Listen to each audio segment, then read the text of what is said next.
This is Rock That Doesn't Roll. I'm Andrew Gill, joined by my co-host Leah Payne. And this is not the way that we imagined we would jump back into publishing, Leah. It's been a while since we published an episode, and we've been stockpiling interviews, and we wanted to have a very intentional rollout, but the news can't wait. Yeah, this is sort of like breaking news kind of a episode, which is a little bit different than what we typically put out there. But there's been a recent story that is so, it's at the intersection of every major theme that we've covered, I think, in the podcast. And so it just seemed like we needed to jump in there and talk about it. Yeah, I would say this is like the biggest story that I could imagine in this world of people that we cover. As far as you already know what we're talking about because you saw the title of this episode before you clicked on it. But Michael Tait, the accusations coming public about Michael Tait, we've heard whispers about it. As long as we've been working on this podcast, there's been sort of references, nothing specific, no firsthand accounts that we, could have followed up on or anything like that. But it's, as people have said, it's been an open secret. And so today we have a expert guest with us to help us break all of this down. Kelsey Kramer McGinnis is a correspondent for Christianity Today. And she joins. Where do you live, Kelsey? I don't know. I live in Des Moines, Iowa. Des Moines, Iowa. She joins us from Iowa. I'm in Chicago. Leah's in Oregon. Welcome to Rock That Doesn't Roll. Thanks so much for having me. I feel silly with you calling me the expert when Leah is sitting right here. No. Very generous of you. You keep track of things in the now in a way that I can't be doing, and you're talking to people who I'm not talking to. So, and I have to say, Dr. Kelsey Kramer McGinnis is also a musicologist. And so one of my favorite people to talk with about this very quirky world of contemporary Christian music. So thank you for joining us. You are both an academic and you write for a periodical. So you have, a consistency of publishing that keeps you kind of on the pulse in a way that Leah is not, I don't think, and I definitely am not. So we're happy to have you here today. Well, thanks for having me. I wish it was to talk about, I don't know, happier news. Right. Right.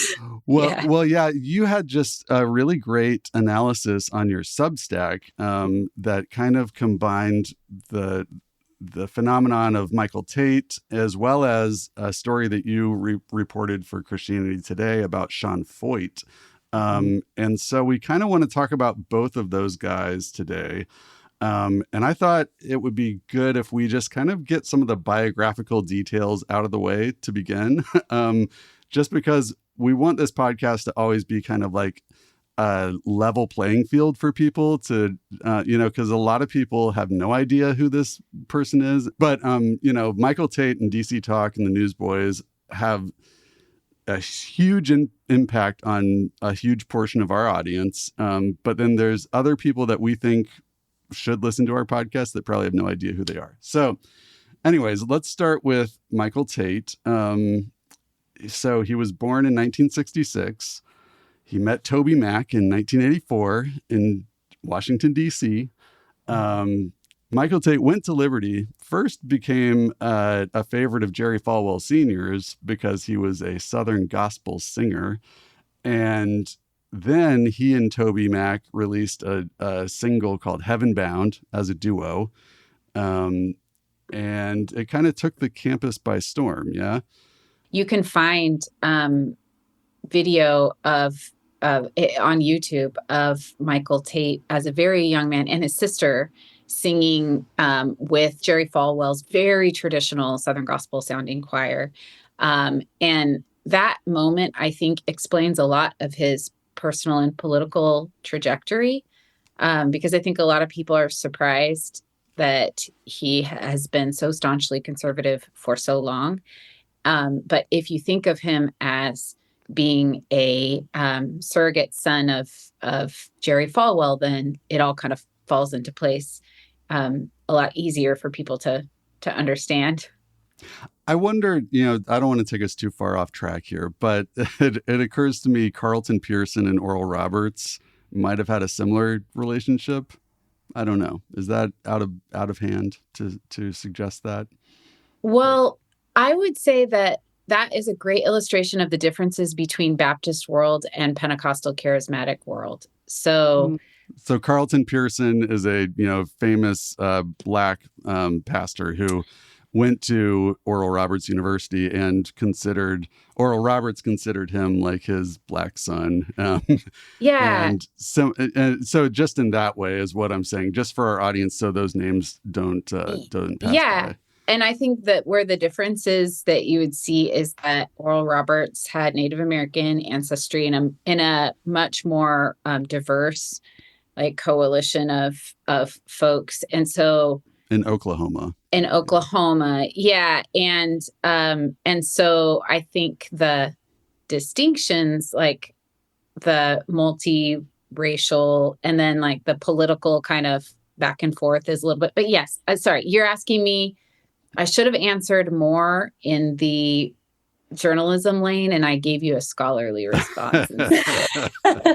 Sorry, it's summer and I'm reading and I'm writing. Yeah. It's just interesting that there, these white conservative leaders of large faith communities and, institutions of higher learning, they both started universities. True. They both find a, promising young Black man that becomes a protege of Tait of sorts, So anyways, from there, Heaven Bound becomes a smash hit on the Liberty campus. They sell 3,000 copies or more. And I think at that point, Jerry Falwell was maybe at that point or maybe after Kevin Max joined, maybe a little later on when their first album was finished when they were still Liberty students. But Jerry Falwell changed the policy on campus about, rap. He changed his mind about rap music being something that God could use. And he, actually allowed students at Liberty to actually have Christian contemporary music, and not be in violation of the campus rules. From that point, DC Talk was moving fast. They signed. They released, their debut album was re-released in 1989, New Thing in 1990. They performed on the Arsenio Hall show, Free at Last in 1992. They performed on The Tonight Show in 1994. Billy Graham throws a youth crusade in Cleveland, Ohio that features DC Talk. And this is when they become fully enmeshed with the Billy Graham organization as one of his favorite performers and perform at many, many crusades after that. And just strikes me in the moment, actually, Kelsey, Billy Graham, founder of the magazine you work for. Yeah. Do you have any sense of the Billy Graham DC Talk connection and his fondness for them? Or? Yeah. I mean, I think people who are reading this news now who haven't been plugged into the Christian music world for as long are kind of mystified. Why is this it's a big deal because the allegations are horrible, but why is it a big deal? Why is this band a big deal in particular? Why is Michael Tait a big deal for Christians? And this whole backstory that you've just given helps explain why. Not only has he been the central figure in sort of normalizing Christian adoption of rap, rock, and certain genres into CCM. He's been a big part of that. He's been a big part of sort of breaking down some of the longstanding Baptist suspicion of, heavy music. But also because he had this relationship with Billy Graham. And, Billy Graham was notoriously an early adopter and enthusiast for media, right? He was sort of looking for the next big thing that he could kind of bring under his wing and use to further the gospel. And I think he looked at this trio and was like, this is what the kids want. Like they're carrying a message. Like God can use anything for the gospel. Let's get these guys out there. And it's, there's so many examples of how Billy Graham did that over the course of his career. And so the DC Talk episode of that is just really fascinating part of Christian music history, I think. Now, I'm going to pose a provocative question, and I know both of you need to measure your words sometimes, I know. So feel free to let me go out on a limb by myself on this. But is it possible that, these situations, people like Billy Graham, Jerry Falwell, even Oral Roberts, having a talented young Black man that they can align and endorse and really put out front, does it in some way protect them from accusations of racism or systemic analyses of racism? And if you need to plead the fifth, that's okay. But I mean, I think that's a good question. I do think it's unclear to me how self-conscious a person like Billy Graham would have been about the optics of that. I mean, I think that was there, but it's not clear to me. I do think DC Talk as a trio was very self-conscious of that. Yeah. There's I should go find two honks and a Negro. Yeah, I was just going to talk about that. That's that Arsenio Hall. Yeah. Oh, it's so cringe. You can actually see Arsenio Hall cringing like in real time when it's happening. Give him a little something. Go ahead, man. Break it down. When you really break it down, we're just two honks and a Negro serving the Lord. I agree with you, Kelsey, about a lack of self-awareness. And I also think in the 90s, a lot of people were like, this is peak, quote unquote, colorblind kind of Clinton era ideas about ending racism and kind of a certain kind of optimism. So I think they were a very, very efficient way of putting forth, like, we did it, ta-da, if we can get along, all of us, why can't we all, get along? Mm-hmm. So, but I agree that I don't think, thinking about systemic racism has never been a strong suit of evangelical media makers. They have many strengths, but that's never been like the kind of first flavor that they bring, I think. What do you, yeah. And it kind of moves the conversation on. If you're kind of like, well, look at this guy, we can get racial reconciliation. This guy's fine, and Michael Tait loved to mention his brother who was in prison, right? He's like painting himself with these sort of bona fides of like Blackness, obviously as a white man, I am going out beyond what I should be talking about but as far as analyzing Blackness. But I do think it comes into play in how he escaped scrutiny for so many years. This talented Black man, it was distasteful, to question. You know what I mean? Yeah, well, I think I was thinking about this with DC Talk. I was thinking about their status in the industry, and they were peerless in terms of their stature. And so I think in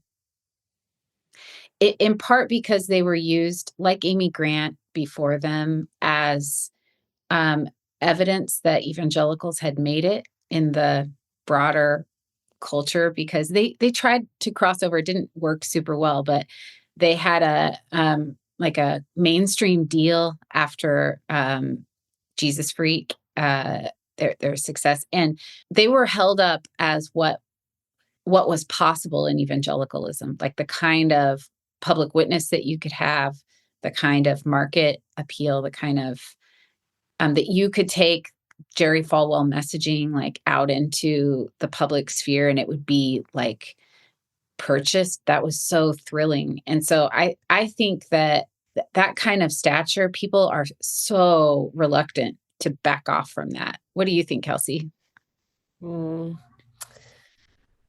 Yeah. I mean, I think this Michael Tait from a very young age was platformed as this exemplar in so many different, and that's a role he has continued to willingly play and even seek out. And so I think, this question of how self-conscious the evangelicals around him were of his token status and how much he was leaning into that, how much it sort of played to certain temperament that he may or may not have. I think that's all kind of an open question, because I think there's a bit of a both and. I think he was the ideal person in a lot of ways because he seems to have wanted that, because he has continued to seek out places where he could be that again, whether that's fronting the Newsboys, a very white CCM band again. He had a very short-lived solo career, but very quickly then jumped into, fronting the Newsboys was a choice to do something quite similar to what he had been doing at DC Talk. Like Newsboys is like white youth group rock, and he in some ways changed what that group was, but has also continued to seek out places like going to the White House and being one of the very few Black evangelicals around. Yeah. And not that these are all the same thing, but he himself seems to be aware of that part that he can play in ways that I think are interesting. Yeah, that's true, because he will do many interviews where people will talk to him about essentially, they maybe wouldn't use this phrase, but like racial politics and evangelicalism. And he has definitely, for decades, taken on that role. I think about his career. It's a long career though. So I kind of think about like, what was he like when he was 20 versus now almost 60? Oh, what are you saying? No, I was just going to say, I was going to take that cue to continue through his biography and just get up to the present day. So you mentioned Jesus Freak. That album came out in 1995, went double platinum. Supernatural in 1998 was their final album. They did a EP in 2000 called Solo, where they each had solo songs, and then they were going to go off and do their own solo careers. As you mentioned, Kelsey, Tait was his solo band that he started up right after DC Talk. And notably, in 2002, they did reform for a single. Do you know what the name of the song is? 2002? Let's Roll. In tribute to 9/11. Todd Beamer. Yeah, the Wheaton College alum who took down Flight 93. That, I think, is the last official DC Talk song, maybe. They've reunited, but it hasn't been called DC Talk since then. So then flash forward, 2009, joins the Newsboys.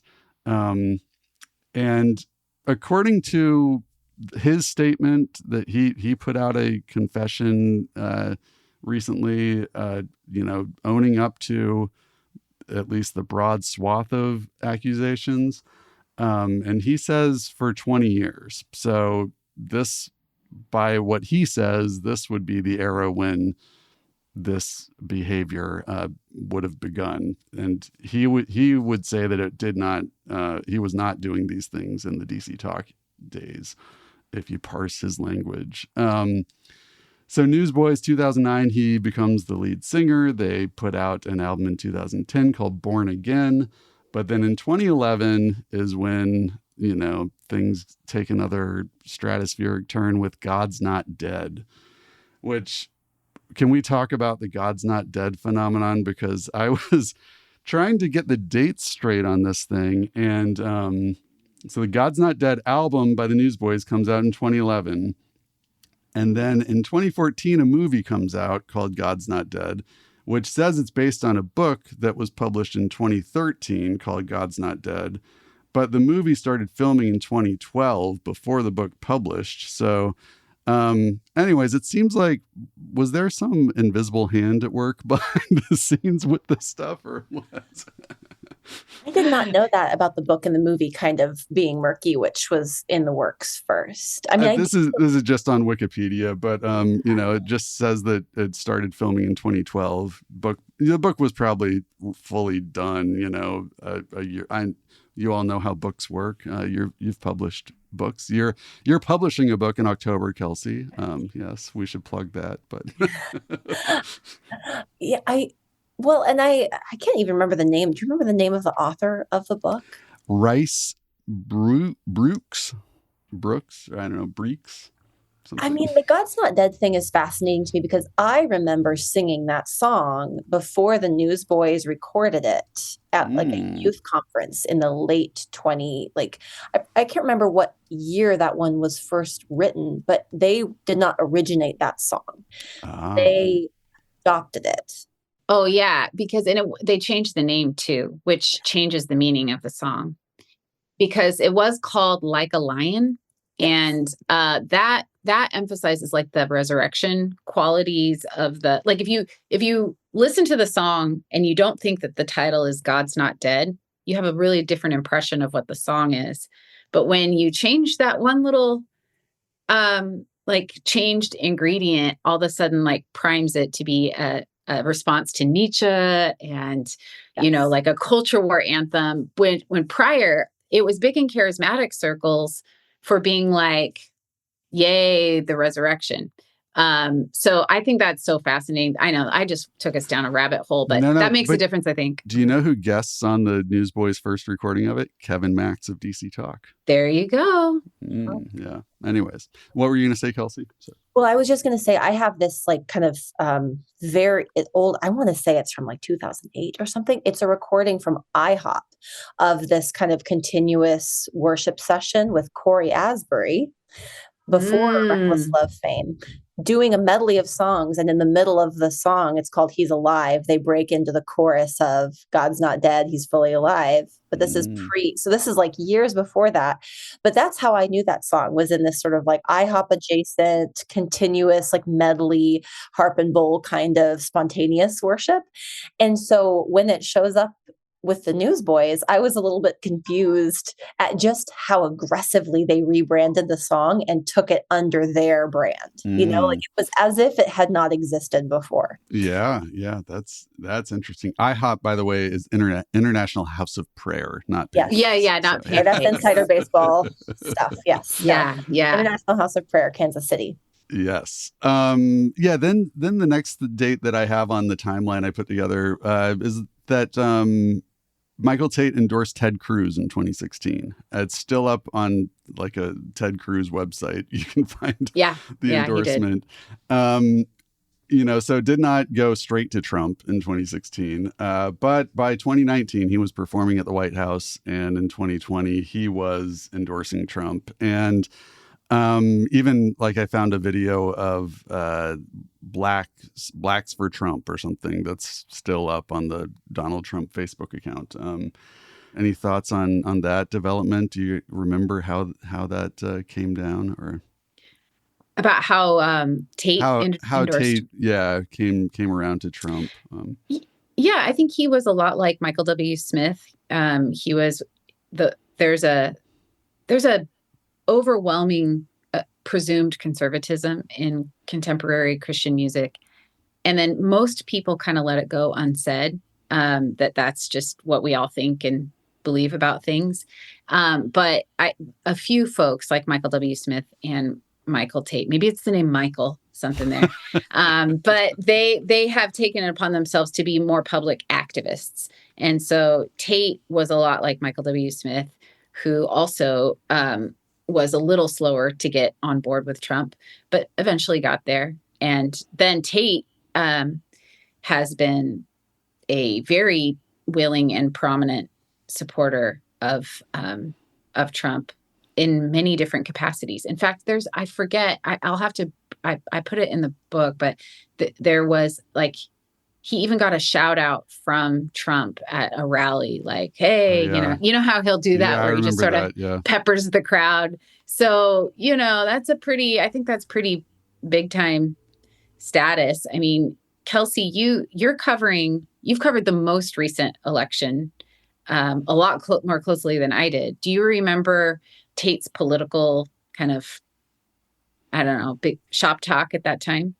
I was not looking very close. I just wasn't paying very close attention to Michael Tait during the last couple elections because, Yeah. like, musically speaking, in the Christian music world, the Newsboys is this old guard thing, but I would not say has been particularly, like, culturally relevant outside of people who would watch the God's Not Dead films and franchise. So I had not been paying all that close attention. But I will say that I think Michael Tait sort of chose this path when the Newsboys went on the God's Not Dead train, like, because the whole animating idea behind God's Not Dead is this embattled view of the world that evangelicals have kind of adopted, or some evangelicals have, that the world is out to get us. The secular humanist philosophers are out to just tear down the very idea of God. And they've been so closely, I think there are 4 or 5 God's Not Dead films, and I think the Yeah. boys have been in, not just the Yeah. song, they have been in, I think, 3 of them. Yeah, definitely the first one for sure. Yeah. Yeah. And so I think they've really aligned themselves with this franchise and the motivating idea behind it, this, like, very culture war adjacent, trying to fight against the creep of atheism, however you want to articulate it. And Donald Trump has made that part of his brand as well. Like, he's had executive orders that have spoken about wanting to end anti-Christian bias in institutions, right? Like, he has bought into, or at least publicly co-buys into this idea that there is widespread anti-Christian bias in the United States, and wants to be a fellow fighter against that. And so I think, the Newsboys signed on to that idea before Donald Trump. And I think they've kind of followed their fans there, right? Like, their fans have gone there and they sort of went along with them in that direction. Because that's their core audience at this point. And I don't know, I'm not sure how it could have gone differently unless they were going to make a break with that core audience. Rock that doesn't roll. Hello, Rock That Doesn't Roll listeners. Andrew Gill here with a quick update on the status of this very podcast that you're listening to right now. Are they even still making new shows, you might ask yourself? Well, the answer is yes. Leah and I have been working on new episodes since January, but it is a little different now. Our PRX Templeton Foundation grant is done, so we are making the show independently, which means the only funding for our work comes from you, the listeners. But we do need more support than we currently have. We both have families, we both have kids, we both have other jobs, and so the time we have to dedicate to this project is quite scarce. Support from listeners like you makes it a justifiable investment of our time. You can do that at patreon.com/RTDR. You can find a link in the show notes there as well. If you can afford it, buy us 1 cup of coffee a month. If you can't afford it, keep listening. That is totally fine. Please tell a friend about it, though, because we also need to get a bigger listener base in order to attract advertisers. If you would like to advertise on the show, email us rtdrpod@gmail.com, and we can work that out. That would be wonderful. Again, we think this show is very important. It's an important aspect of understanding how we got to the point we're in now as a country and as humans who practice religions and enjoy pop culture. Again, patreon.com/RTDR is where you can support us monetarily. And if you can't afford it, tell a friend, tell 5 friends. Thanks so much for listening. Back to the show. This is a place where we could bring in our other subject today, Sean Feucht, because this is where they cross paths, Leah, do you want to give us a little bio on Sean Feucht? Sure. Just to bring listeners up to speed, make sure everybody's understanding the same. Sure. facts. Yeah. And I'll give several nods to Kelsey. This is why you need to follow her work. So contemporary Christian music is really a market niche that it can be a lot of different things, but really it's how things are sold and purchased in the broader music industry. And there is contemporary Christian music traditionally now, like terms are always in flux, but because I noticed that CCM, contemporary Christian music, CCM, has now is increasingly being aligned with worship music, which we would have called it a different thing even like a year ago. But contemporary Christian music, it initially was this form of pop music. All of our listeners know this, that was meant to serve as an antidote to the, dangerous secular worldly music that was mainstream top 40 music. And it was really superseded, or, it depends on how you want to look at it. But the music that has largely taken its spot in terms of profitability and in terms of ubiquity in evangelical world is worship music. So music that is meant for ostensibly liturgical music. So it's not competing with top 40 music. It's music that's meant to be used in the church. Oftentimes, though, in practice, it gets used in a lot of the same ways, in minivans, like at all-nighters, all these kinds of things. Sean Feucht is part of that other world, worship music. He is a political figure primarily, I think. He as a music person, he does not, his talents are more around making incendiary media and using worship music as a form of protest. In fact, he self-consciously does that. But there's this whole worship business that Kelsey writes about, very profitable business, that for a character like Sean Feucht, who was, he's an elder millennial generationally, so he's younger than Tait. And he came up through charismatic worship networks, mostly on the West Coast, with a very famous worship organization connected to a church in Redding, California called Bethel.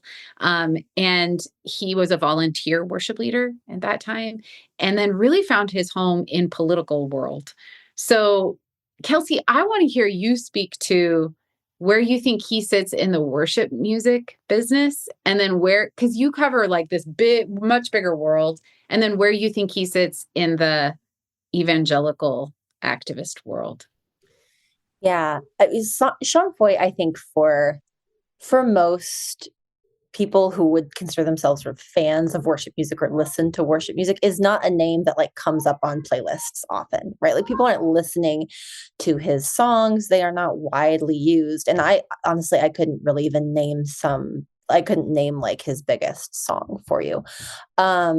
He is much more of a political figure and became one during the pandemic. So he had been, as you said, a volunteer worship leader. He kind of came up, he went to Oral Roberts University in Oklahoma.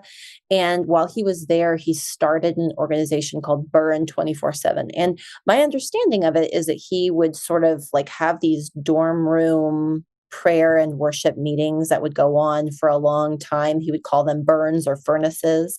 And so he would, have these events, and he started trying to have a network where he could host burns on other college campuses in other cities around the US and in Canada, and kind of built up this organization that way. And then he goes and attends the Bethel School. What is the name of the Bethel School of Supernatural Ministry? Mm-hmm. So he goes and attends there and becomes a volunteer worship leader while he's there. He does not, sort of ascend to the level of a Jen Johnson, Brandon Lake, Dante Bowe, these kind of figures who become worship artists that are on the Bethel payroll on their albums, touring with them. There is a whole tier of artists who become quite popular that way, and a whole ecosystem of collaborators that I think is bigger than people realize. So recognizable names would include, I mentioned Brandon Lake, Phil Wickham, Carrie Job. All of those people are in the orbit of Bethel. Sean Feucht is also in this orbit, but he, I think for a number of reasons, partly he has these other organizations that he's been kind of pursuing for a long time. And also, he just doesn't quite have the same star power that some of these people do. Bethel is a very multimedia heavy ministry and church. And so the people who really rise up through the ranks there are really charismatic performers and really virtuosic performers. You have voices that stand out, songwriters who really stand out. And for whatever reason, Sean Feucht kind of floats there for a while. But then during the pandemic years, and I'm trying to remember now, he's run for Congress in California. Yeah, in 2020. I'm trying to remember what Yeah. came first. Was it the pandemic or his candidacy? That I'm not sure. Yeah. Okay. But he came in third, right? In the Republican primary. He got like 14% of the vote. Yeah. Yeah. Yeah. So I want to say the pandemic was first, but yeah, third place. I think you're because right. It would have been, you're right. Yeah. Yeah. But maybe not. Maybe he could have decided way beforehand, but maybe, yeah. Anyway. But but primaries yes. would have been the first half probably of 2020. So yeah, it was probably happening concurrently, I imagine. I don't know. Yeah. I remember he had very striking, they almost seem like a precursor to a lot of our political ads now. He was on the front end of the heavily apocalyptic, the world is a dumpster fire, political ads. Yes. He might have won around this time around, like everyone, everyone It had been 2024. Yeah. I almost wonder. Yeah. But anyway, it wasn't the right moment then. And sorry to interrupt you, Kelsey. No. I think that's exactly right. And the timeline gets murky for me, with him, because he's one of those who really becomes a, outspoken against the wokeism of this moment. So when the mask mandates and the gathering restrictions, he was one of the very early ones to jump on this bandwagon of, this is oppression. This is religious persecution. There's something behind these gathering restrictions that is uniquely persecuting the church. This isn't about public health. He really jumps on the bandwagon with that rhetoric early and is able to capitalize on that. 2020 changed his life, right? Like he went from zero to hero in 2020. He was hero to some, but he was not really a known entity before 2020. And then he started violating these gathering protocols to have let us worship and claiming this anti-Christian bias related to COVID, health protocols. And that really launched him into, and then he took these rallies and followed Black Lives Matter protests, and the different places that were, seeing unrest, he would come in and sort of like, he's also started claiming that he was the new Jesus movement, like he was the new Larry, like Calvary Chapel, Larry Norman or something, which that's a claim. Yeah, he did it in such subtle and then also very like over the top ways, but he used a lot of that psychedelic like aesthetics and the way the one hand pointing up. Yeah, he was very I think his talents are in being a incendiary media maker, because he has been very good at like the kind of stuff. Ron Luce used to do this in the 1990s, where he would go to liberal cities on purpose to host big Acquire the Fire events or big rallies for youth. And you get a bunch of really enthusiastic young people there in San Francisco, to talk about sex and sexuality and evangelical ethics. And that will get people's attention. And it did. And Feucht did the same thing. And pretty soon Rolling Stone, who there's no reason for Rolling Stone to cover Sean Feucht musically. And pretty soon 100%. They're giving him tons of free press. And he came to Portland a couple times, and so he's very smart.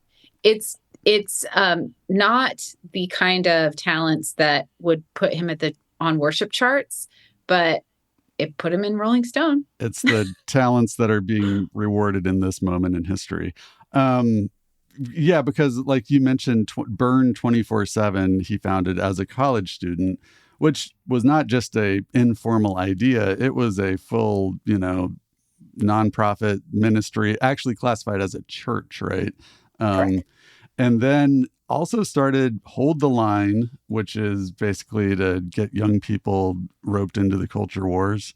Kind of like a newer Acquire the Fire, it seems like, without the giant events.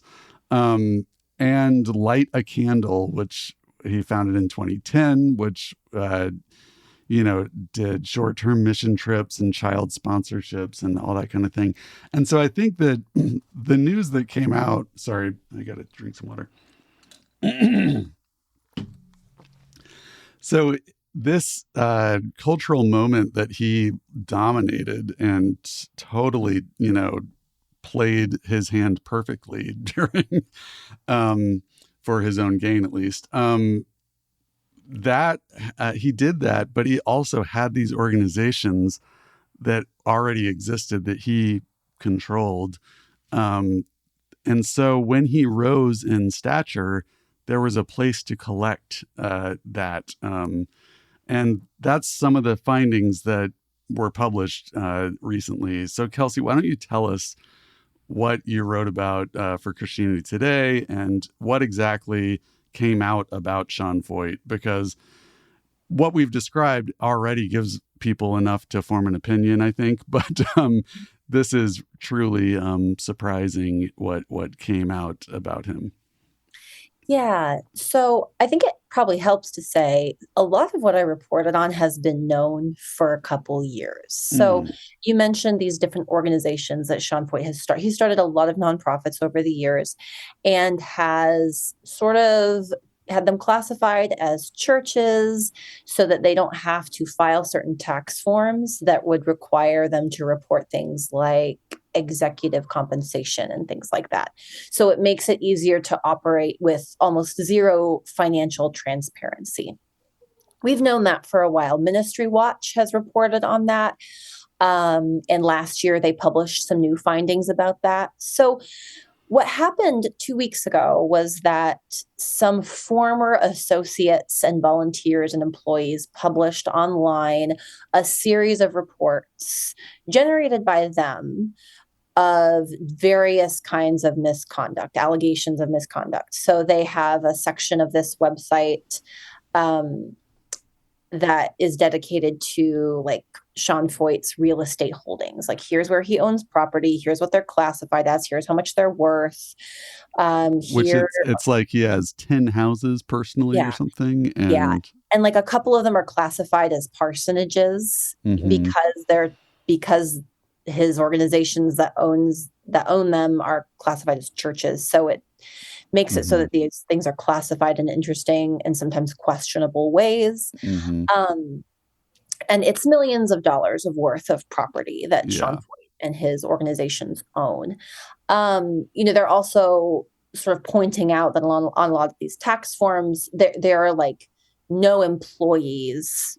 Like, he's not reporting employee compensation, and one of their allegations is because there really is none. I mean, several of the people I talked to would say they basically operated as volunteers with very little compensation, and even like would be promised reimbursement for certain expenses and they never were, things like that. So I think, I mean, it's important for me to say again that everything that was published a couple of weeks ago is all reported by the whistleblowers. This is not like a third party independent investigation. That has not been done. These are all allegations.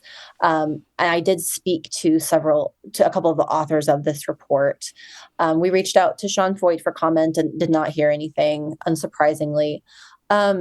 But so, and on this website, there are also allegations of things like just sort of like verbal abuse and mistreatment and spiritual manipulation, things that are very hard to substantiate, but that we've had reports from multiple people that he operates in kind of toxic ways on the road, at events, things like that. So like I said, I think people who have been watching him for a couple of years, we're not super surprised by some of these things because they've been reported elsewhere. And it's been pretty clear that he's been, collecting money at some of these events and for his organizations, things like that. So this was really what was published was really like a digest of a lot of different things from these former employees and volunteers. And some of it was known, some of it was putting it together in ways that hadn't been put together before. I mean, as you mentioned, Ministry Watch, just to give our audience one number, I think the financial picture is the surprising thing to me here, because when you see Sean Feucht online, he's wearing a hoodie, he's got long hair, he's walking around with a guitar, acting like he's Larry Norman or a street preacher, But so according to Ministry Watch, which is an independently verified number, this is not from the whistleblowers.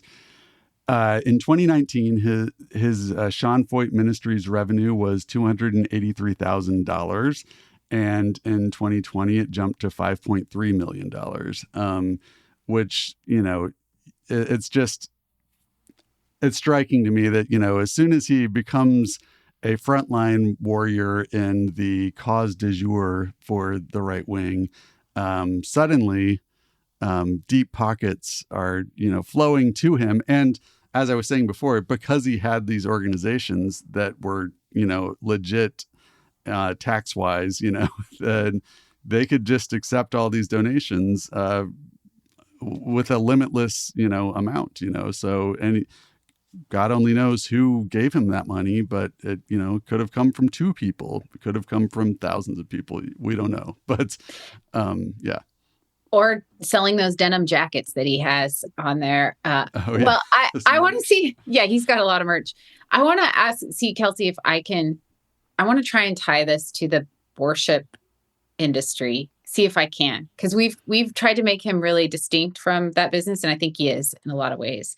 But one way that I think maybe he's not as distinct is the very ad hoc, ungoverned business practices that are in a lot of the worship houses that are producing a ton of music for churches today.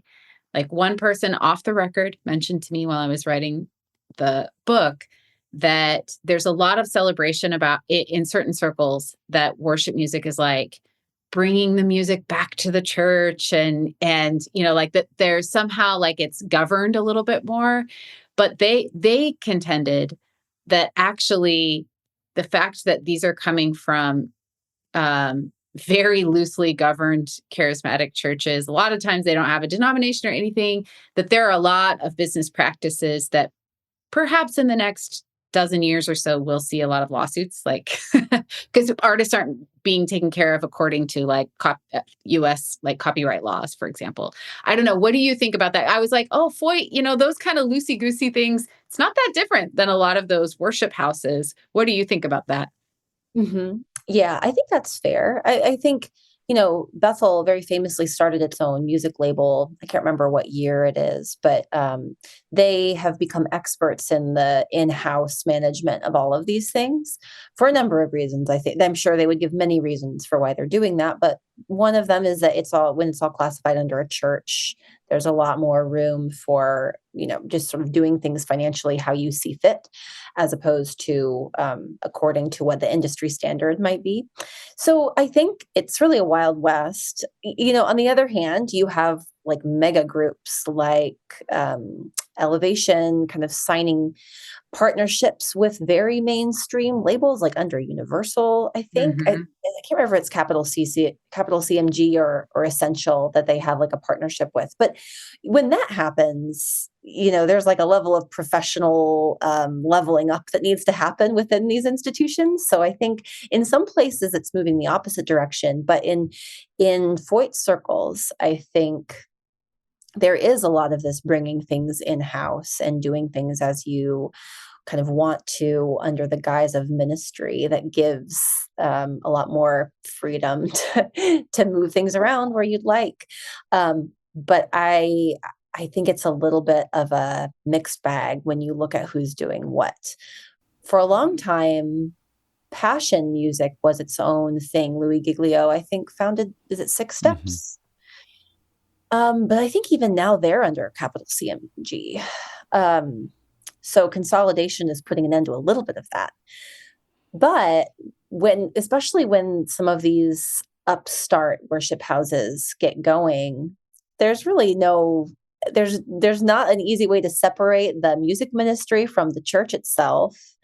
And it takes kind of a critical mass to say, let's break off and sign onto a label or something like that. So I do think in that way, it is related what Feucht is doing. I also think the other piece that makes it very related is worship events and touring. You can see artists right now really cashing in on the popularity of worship events, worship nights. Like Brandon Lake and Phil Wickham are doing a tour this summer. There is a lot of money to be made in just live events that promise a worship experience. Feucht is promising this "Let Us Worship." That's like the brand of his event. So people who are really interested in this idea of worship as warfare, worship as a way of like helping the kingdom break into the world, are going to show up at Sean Feucht's events. And even if they don't really know who he is, right? If he's done a good job of marketing the event, people will show up. And I think that is something that is also some interesting common ground between the real like mainstream worship artists and what someone more on the fringe like Sean Feucht is doing. I think I saw that Michael Tait had actually performed at a Let Us Worship events. That doesn't surprise me. I wouldn't be surprised at all. You know, what's interesting, though, I'm curious about I've asked another reporter actually about this, which is how is Feucht? I'm curious about how he's making money because his events are not like Ticketmaster events, you know, because those worship night things are just like straight up, very professionally done. Elevation can cost $1,000 to go to one of those. Oh, yeah. It's unbelievable. You get these VIP, but that's because it's like in the Ticketmaster kind of system, which is notoriously corrupt and all that. But Feucht's, a lot of his are free. So I actually, now I'm coming back around, Andrew, to your comment about the, like, who these backers, donors are, because I do wonder about some of the, like, it's obvious how the Maverick City Kirk Franklin tour made money. They were selling out stadiums all over the place with pretty hefty ticket prices.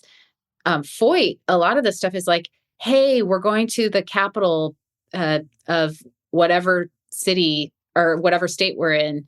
Meet us there. And I think that it must be donations. It could be more like Carmen, where Carmen would do these free events. Carmen, for sure. Yeah. And then you get a lot more donations because people feel so excited about the project that you're doing. I think it's probably a combination of that and right-wing benefactors that see his work as beneficial to them, to their political ends. But that's my pure speculation, nothing to back that up. But yeah, it's merch too. It's merchandise. Merch. Yeah.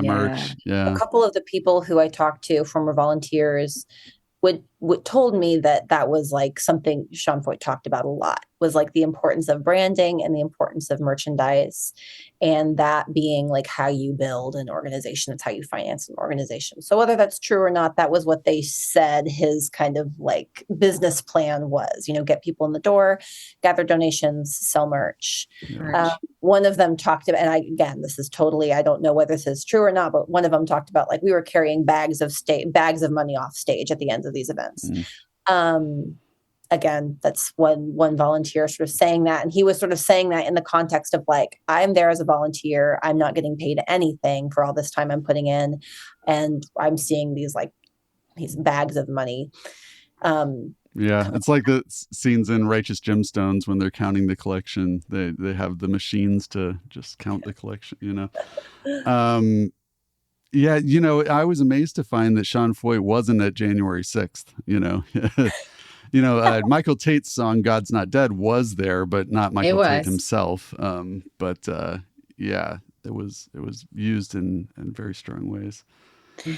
I'm sure he'll do his best to be at whatever next major event is there. Now he has a Washington D.C. office, so yeah. We should. Oh, right. Oh, yes, right. A congregation. Get it right. Get it right. Yeah. Yeah. We should close the circle on Michael Tait, because we left off with him when he was getting involved with Sean Feucht and the whole lettuce worship thing. So to bring our audience up to date, in case you don't know all the bits that happened, January 15th. You might note 5 days before Inauguration Day.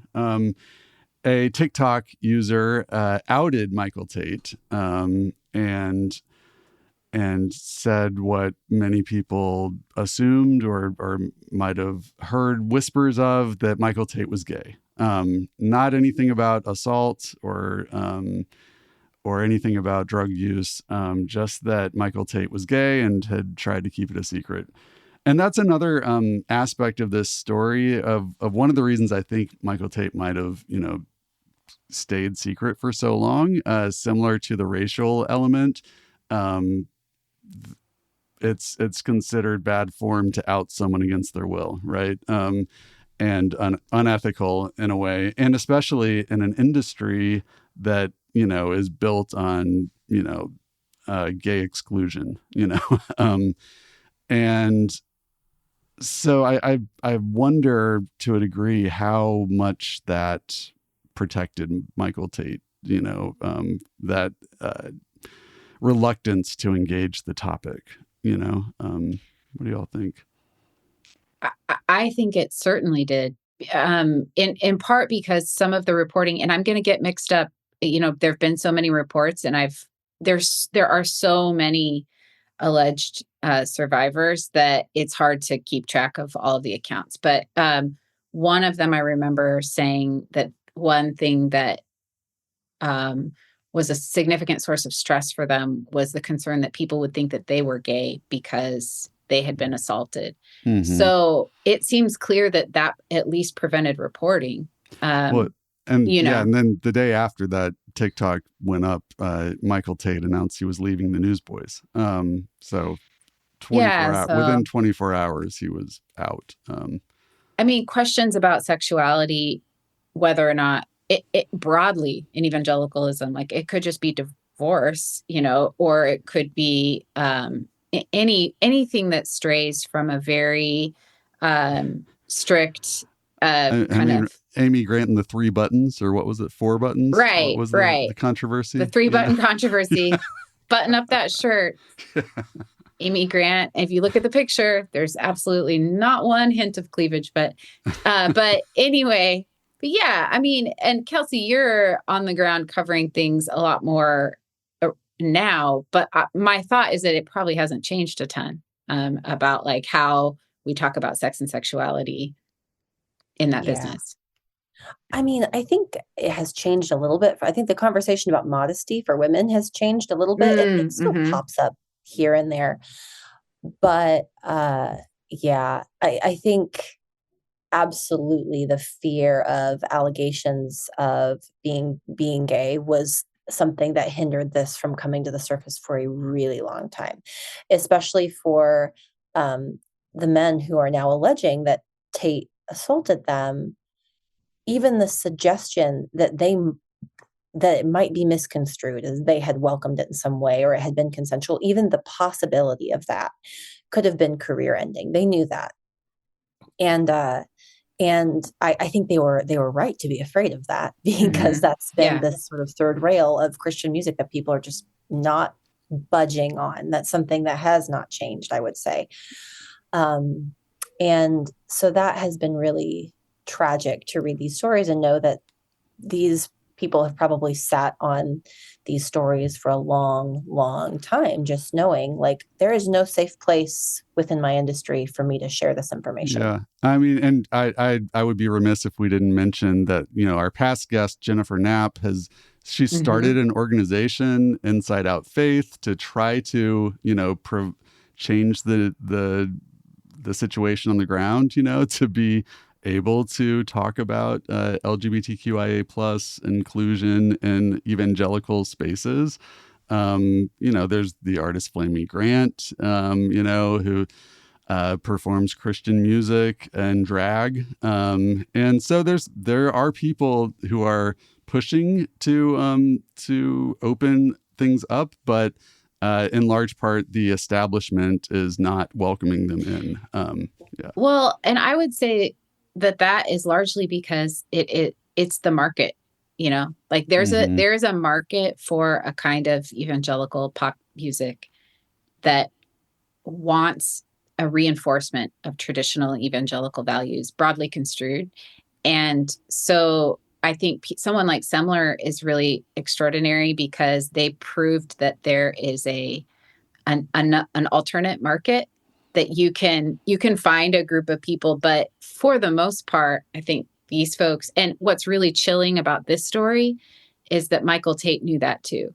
So I think he's a smart guy and has carefully managed a career for a long time. And I think that was one of the, just as a human being, one of the parts that I found just really heartrending was just the idea that like the power of that in that marketplace is overwhelming. And I agree with you, Kelsey, like people were afraid for good reason.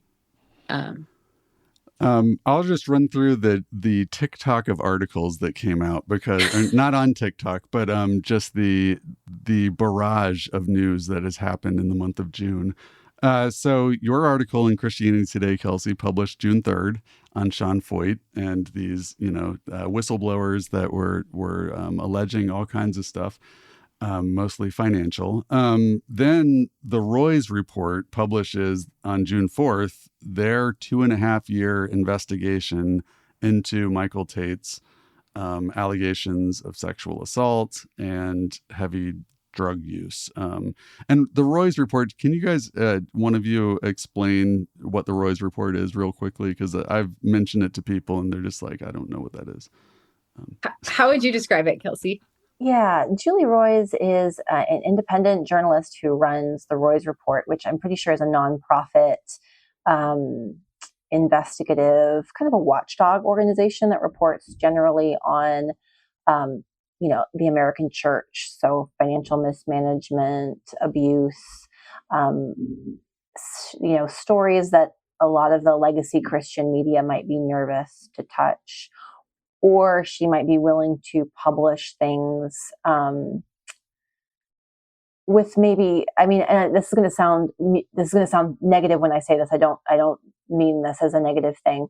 Willing to run with stories that might have less corroboration than other legacy media outlets would run with, or that like these bigger organizations with more reporting guns just wouldn't be interested in because they're so niche. Right? Like a lot of the stories that involve abuse by church leaders, even influential church leaders, are not don't rise to the level of concern of the New York Times, for example, that does have the resources that could really report it out. All of this, reminds me of a episode in my prior life working at WBEZ when Jim DeRogatis was reporting on R. Kelly. He had sources that had been coming to him, and he worked with us at WBEZ. He worked with MTV News, and eventually BuzzFeed was the ones that agreed to publish. But it's a very, very big decision for any, legacy newsroom to publish allegations that are explosive like this. And the more lawyers that you can afford to hire, the less likely you are to publish this stuff because, but if you're small and independent, you might have less to lose. So you might be able to publish something that a larger organization might be less inclined to publish, But I think that's right. And not that it's less true is my point. Yeah. No, I think that's exact. I'm so on the outside, but because I'm quoted as an expert in several of these, I think it's probably obvious that I knew, had some lead time that this story was coming out. And there was definitely like a shuffling of I think it's not surprising that the Roys report was first because of those really high stakes. And also, this will come out, I'm sure, along the way, but like, it's not just Michael Tait that's involved in this. It's also a network of evangelical nonprofits and businesses that their reputation is interwoven with his. So I don't think it's not surprising that legacy outlets would be cautious, because he is not just one man. He's a part of this much broader group, and everyone, a lot of people have a stake in his reputation. Yeah, so on June 10th, he posted a confession on his Instagram where he did not get specific, but said things are largely true, but he called it, quote, what God calls it, sin, which opens the floodgates for people to speculate. What does he mean is the sin? Is it the gay activity? Is it the drug use? Is it the assault? And, it's kind of a Rorschach test for what people think he meant, tells you a little bit about the person you're talking to, I think. But on June 13th, after this confession, The Guardian, a legacy news outlet, felt, okay, now we can publish a separate investigation they had been working on for quite some time. And that had men on the record using their names, and really corroborated everything that was in the Roy's report. May have been different people, I'm not even sure. The Roy's report sources asked for anonymity, which she granted. But that one, has a lot of details, and the shock, the most shocking thing is that one of the victims was 13, and it's a lot of details of sexual assaults, which really sent it into the stratosphere. Even the most notable comment I saw was Haley Williams from Paramore, who's not a stranger to Christian music herself. She wrote comments on Instagram, just calling out everyone who knew and saying she hopes CCM burns to the ground, basically. So anyways, Kelsey, at long last, I'm going to ask you to talk about your Substack piece that analyzes all of this, and maybe you can help us put a bow on everything we've been talking about today. Gosh. Yeah, the allegations, the Guardian piece was really hard to read. Just awful allegations. And I do think you're right to sort of point out that Michael Tait's confession that he posted is a bit of a Rorschach test. It's a little unclear what he thinks he's confessing to, or what he's wanting to confess to publicly. And that he went to 6 weeks of some sort of rehab. It's not, there are people out there who are like, did he voluntarily check into a conversion therapy clinic? We don't know. Was it just drugs? Haley Williams, what? Yeah. Part of her criticism was that what could possibly be happening here? There's no place for him to go for affirming care that would deal with the alleged violence and assault. What he thinks he's dealing with is a little bit unclear. And that's to me indicative that there's maybe some additional, that this certainly isn't over yet, this story. When I talked Off the Record to someone a couple of days ago about this open secret thing, about this being, because multiple people have said it's the least covered up or the most widely known open secret in Nashville. But what you think the open secret was depends on who you talk to, because for most people in the Christian industry, what they will tell you the open secret was that, is Michael Tait gay? That's the open secret, was this sort of this about his sexuality.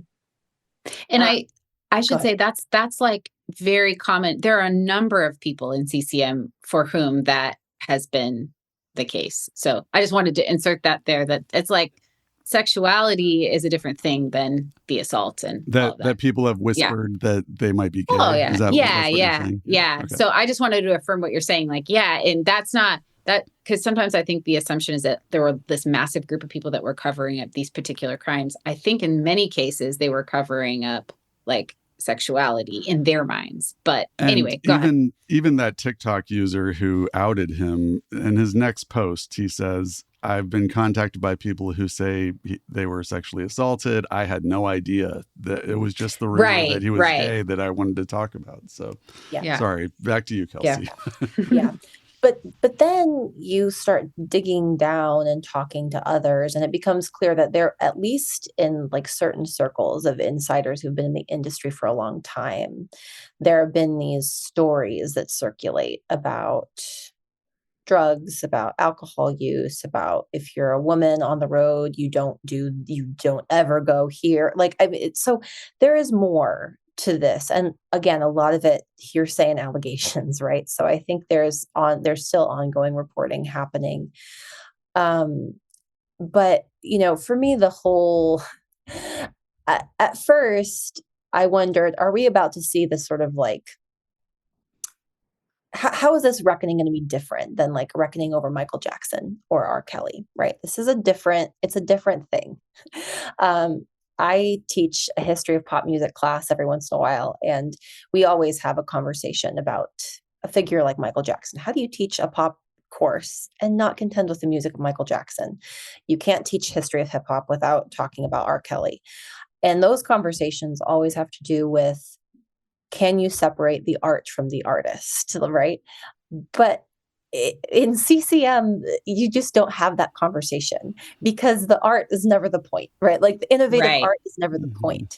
There is no cultural or artistic reason to separate the art from the artist, because who the artists themselves are is the point of what we're looking at. So the conversation has to be about hypocrisy and Christian celebrity and the commodification of faith toward the creation of an entertainment industry, because that's what it exists for.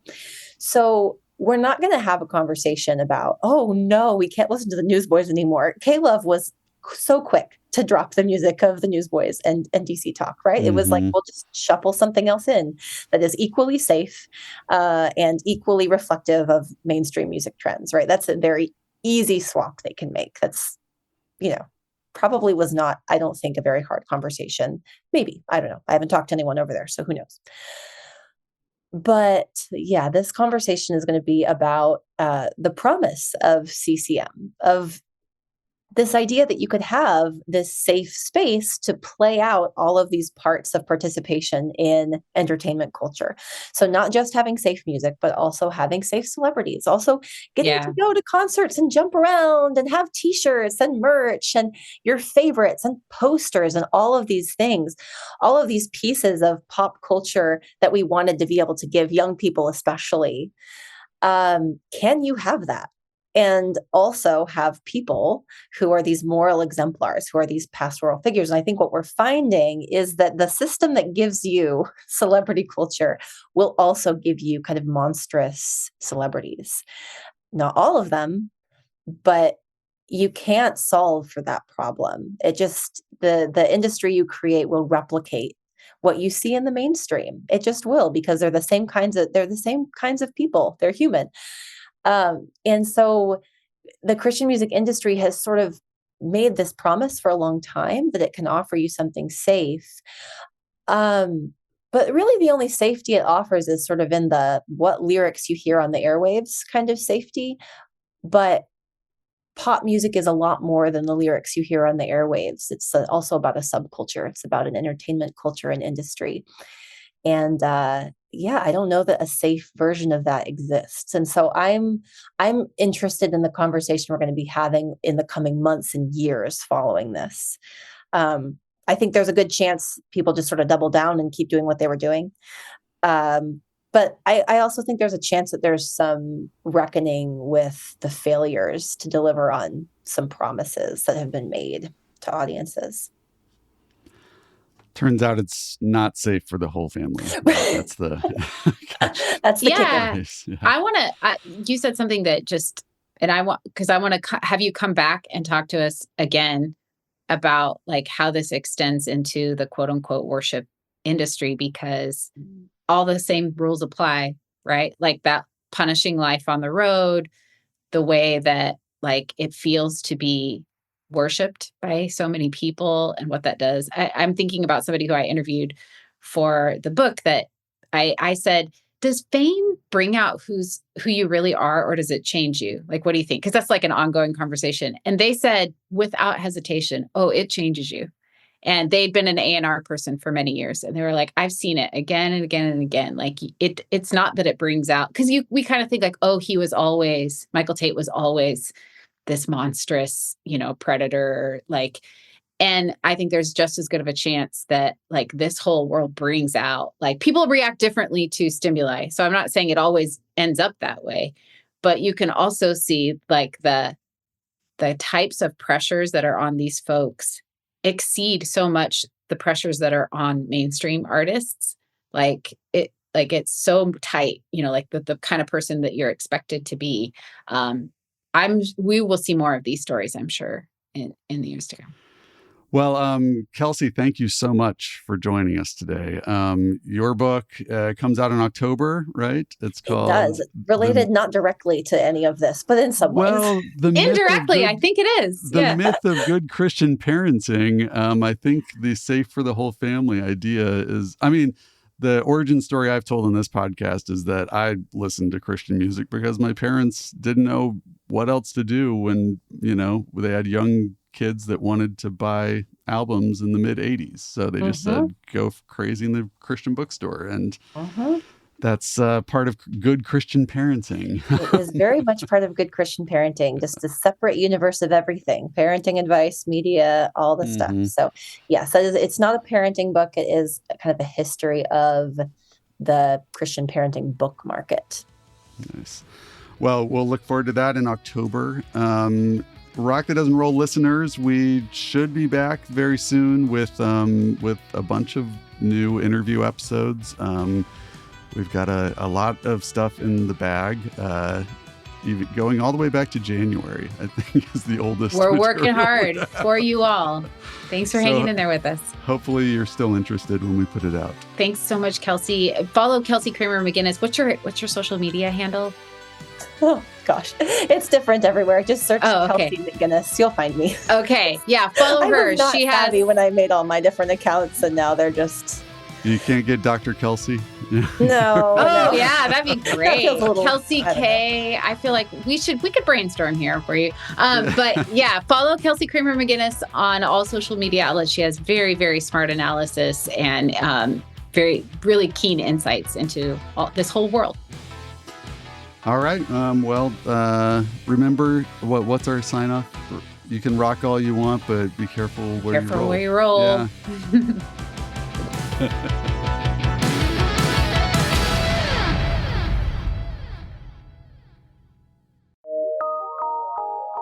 From PRX.